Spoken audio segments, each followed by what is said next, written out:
So, naabay brigada eskwela sa Amerika. Wala. First, turay brigadahon din sa eskwelahan. Kay wa may guba ang eskwelahan. If na maguba diri ayuson man na dayon. Sulod sa room, common nga brigada sa Pilipinas. Bangko nga guba. Bangko nga pungkol, way tiil, way arm, wa tanan. So, kailangan siya i-repair. Diri kay dili siya kahoy ang amuang bangko. Ang among bangko diri is plastic ug metal. Tama ba ni? Ana ang among bangko diri Patuon ang mama papa o guardian kay magpabrigada.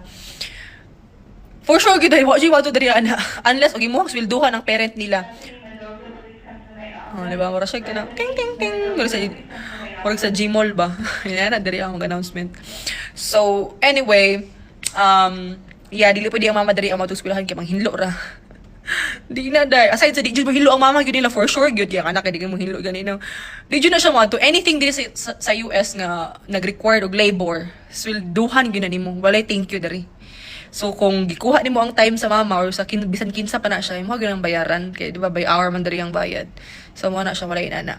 So that's why kung naada may parent teacher diri conference kay mahatag ka ng mag-prepare ang school og daghan food para maingganyo ang mama nga magto diri para i-monitor ang anak something inana.